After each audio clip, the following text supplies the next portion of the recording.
Il-kitba bil-Malti ta' kliem mill-Ingliż spiss kienet titqies bħala għoqda ortografika mħabbla sew. B'riċerka u b'konsultazzjoni wiesgħa, il-Kunsill Nazzjonali tal-Ilsien Malti rnexxielu jipproponi linji gwida ċari u dettaljati sabiex iħoll din l-għoqda.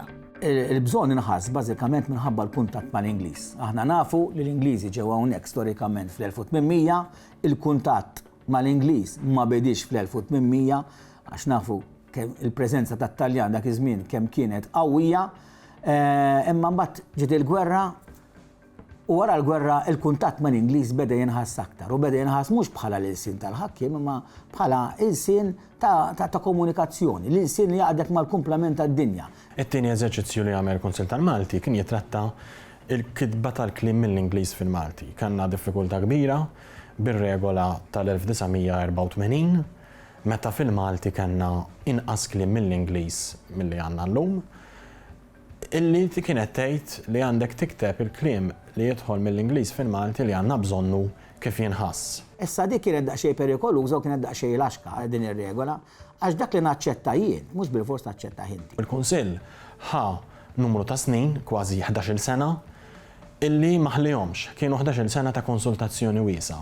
Jidher li r-reazzjoni għal dawn id-deċiżjonijiet numru 2 ta' kif għandna nikbu il-kliem mill-Ingliż kienet pjuttost pożittiva. Kitbu numru ta' papers dwar is-suġġett, kien hemm żewġ kumitati li kienu mfasslin mill-Kunsill, kumitat konsultattiv u kumitat tekniku. Konna wkoll attenti li nisimgħu dak li kellhom jgħidu anke n-nies. Pereżempju messaġġ ċar li ħareġ minn ħafna faxex ta' nies kien għalna ejja ma nikdbux kliem li ġej mill-Ingliż nikbuh b'mod stramp li ma tkunx taf xi li tifisser li meta taqrah ma tifmux. U dak u ngħidu l-element viżiv inti għax inti ħafna drabi tkun diġà iltqajt mal-kelma mill-Ingliż u rajtha miktuba. Mela meta qed tara miktuba b'mod differenti dik sa tweġġaq u għax għaf li laqqas tarafha. U dan il-fattur tajna każ. Deċiżjonijiet tnejn mela qed jitkellmu biss fuq il-kitba tal-kliem mill-Ingliż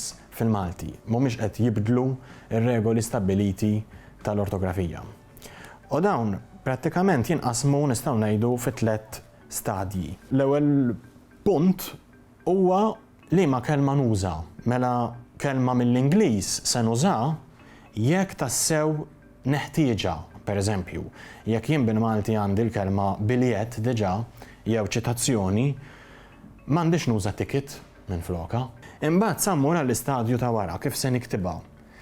U hawnhekk il-Kunsill prefera li minflok jagħti lista, jagħti setta prinċipji illi magħhom dak li jkun jista' jimxi u jirraġunhom. Hemm ċertu kliem mill-Ingliż li dawn id-deċiżjonijiet qed jgħidulna f'dan il-każ inti mhux għandek għażla tiktibhomx bl-Ingliż jew bil-Malti, imma ma tistax tiktibhom bil-Malti u dak huwa dak il-kliem li nirreferu għalih bħala il-kliem kompost, bħal pereżempju roundabout, fire extinguisher. Dan it-tip ta' kliem meta tiġi biex tikbu bil-Malti kien ħajjider verament stramp. U tajjeb nagħmlu ċar li l-kliem li ħajibqa' jinkiteb bl-Ingliż ma ħanista nimmarkaw iżjed, ma ħanista nagħmluh bejn il-virgoletti jew inkella se nagħmluh fil-korsiv, ħanikbuh normali. Ħlief f'kuntest tat-tagħlim meta inti qed tikteb xi ħaġa għal tfal ta' età bikrija, ġifieri verament żgħar li għadhom qed jidraw iż-żewġ lingwi, il-Malti u l-Ingliż fil-kuntest lokali tagħna, hemmhekk tista' timmarkhom.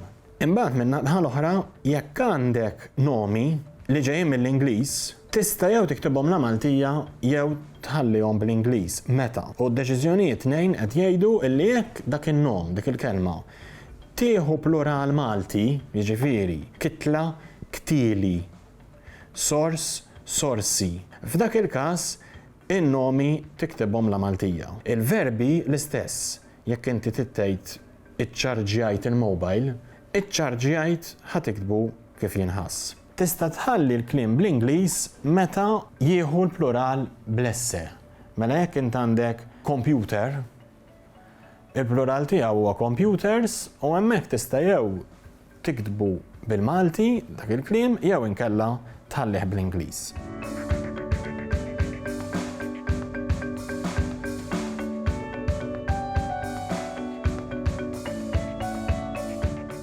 Ilsienna jixtieq jirringrazzja lill-Kunsill Nazzjonali tal-Ilsien Malti, lid-Dipartiment tal-Malti fil-Fakultà tal-Arti l-Università, lill-Ministeru għall-Edukazzjoni u x-Xogħol u lill-Aġenzija Nazzjonali tal-Litteriżmu.